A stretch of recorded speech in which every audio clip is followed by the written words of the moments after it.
जो इस बार का सत्र रहा है उसमें कई हमारे महत्वपूर्ण ऐसे बिल पास हुए हैं, पारित हुए हैं जो जन उपयोगी हैं, चाहे वो हमारा पेयजल से संबंधित हो, रेवेन्यू से रीको से संबंधित हो, और धर्मांतरण बिल है जो एक प्रदेश में जिस तरह से जो घटनाएं होती थी और उससे जो समस्याएं होती थी उससे इससे बहुत बड़ा समाधान होगा। और इसके प्रावधानों के माध्यम से जो सुनियोजित तरीके से घटनाएं होती थी उन पर रोक लगाने में प्रशासन को और बहुत बड़ी सफलता भी मिलेगी और एक सौहार्द का वातावरण बनेगा। ऐसे लोगों पर रोक लगेगी जो इस तरह की घटनाएं करने के आदी हैं। और इसी के साथ साथ इस सत्र में जिस तरह से सत्ता पक्ष ने जो अपनी एकजुटता दिखाई, लेकिन प्रतिपक्ष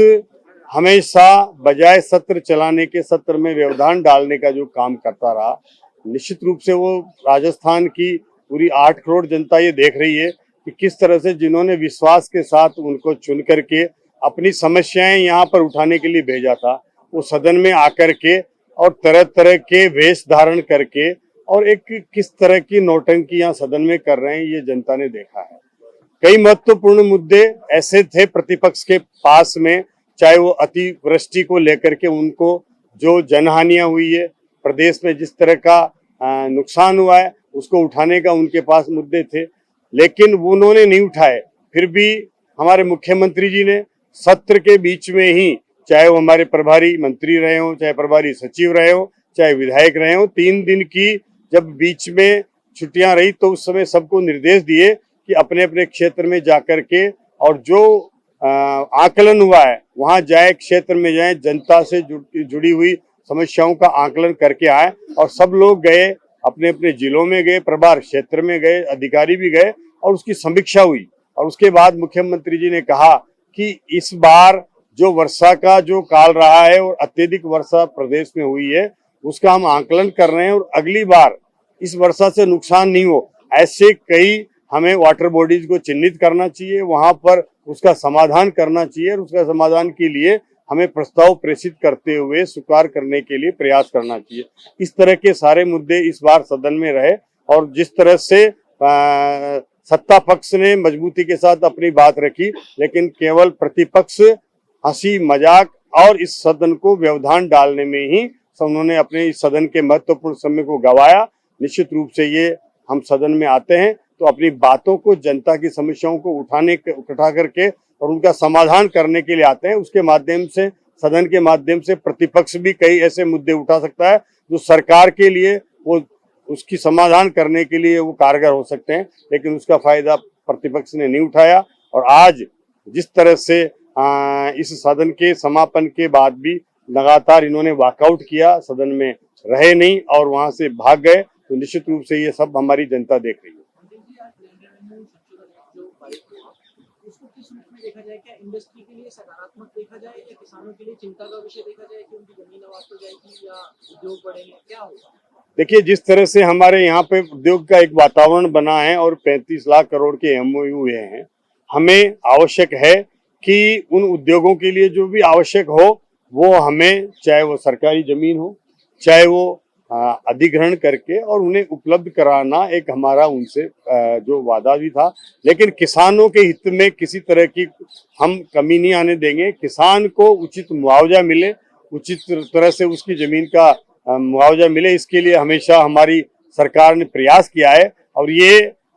मोदी जी के नेतृत्व में पहली बार केंद्र सरकार ने निर्देशित किए हैं कि किसान को DLC रेट का 4 गुना तक भी मुआवजा देने का प्रावधान किया गया है। तो ऐसे कई किसान हित में प्रावधान हमारी सरकार ने किए हैं, तो निश्चित रूप से ये किसान हित में भी है और उद्योगी वातावरण बनाने के लिए जो आवश्यक कदम उठाए गए उसका भी आने वाले समय पर हमारे उद्योगों को लाभ मिलेगा।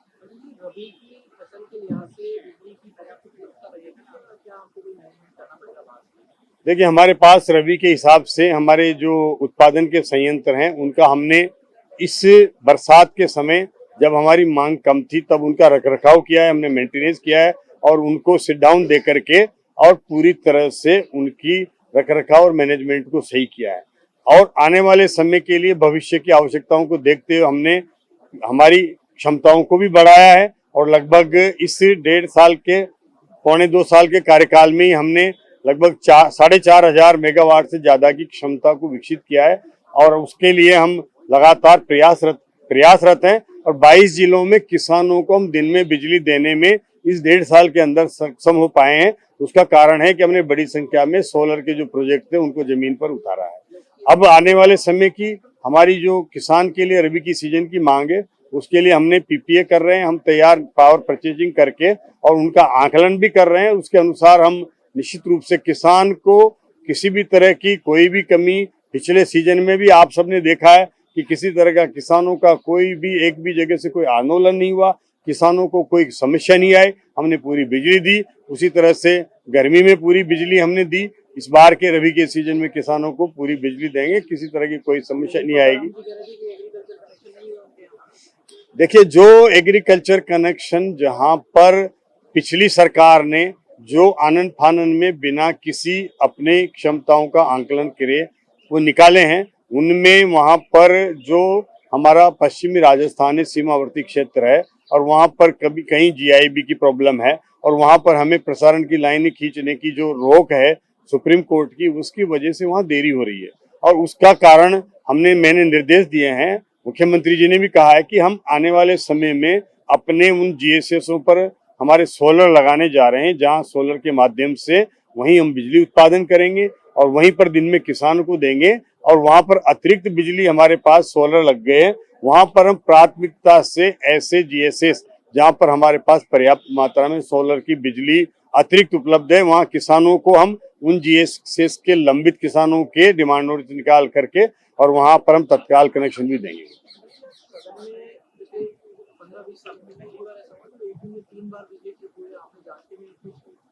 देखिए, बिजली की ट्रिपिंग जो आई थी वो हमारा जो एक यहाँ से जो एक फीडर जाता था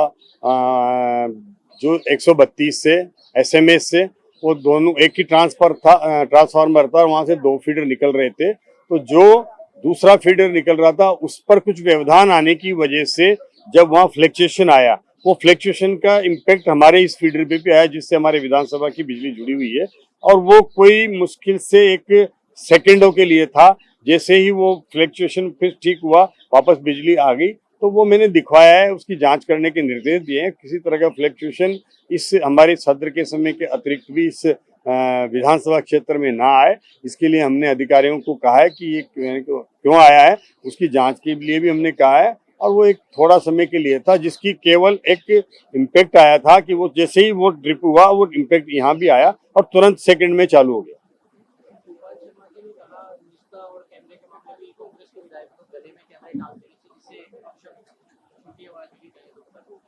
देखिए, मैं इस पर नहीं जाना चाहता, लेकिन विधानसभा में जिस तरह से जो कैमरे लगे हैं वो कोई किसी तरह की निजता का कोई उल्लंघन नहीं है।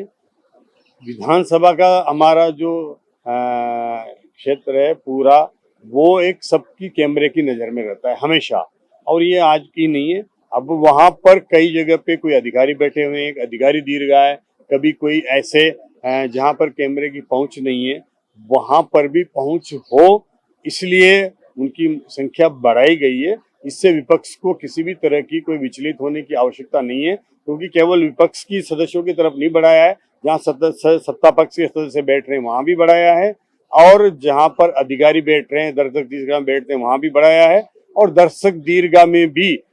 सतत मॉनिटरिंग की जा सके। कई बार ऐसी घटनाएं हमारे, चाहे वो लोकसभा हो चाहे वो हमारी विधानसभाएं हो, वहां पर ऐसी घटनाएं हुई है जहां पर अकस्मात कोई ऊपर के हमारी दीर्घा से कोई कूद गया हो। इस तरह की सारी चीजों पर निगरानी रहने के लिए आवश्यक है कि वो कैमरे में हर चीज हमारी नजर में रहे, इसलिए कैमरे लगाए गए और प्रतिपक्ष इसको कामों का मुद्दा बना रहा है। निश्चित रूप से ये हमेशा ही, हम जब सदन में होते हैं तो सदन में सभी सदस्य कैमरे की नजर में रहते हैं।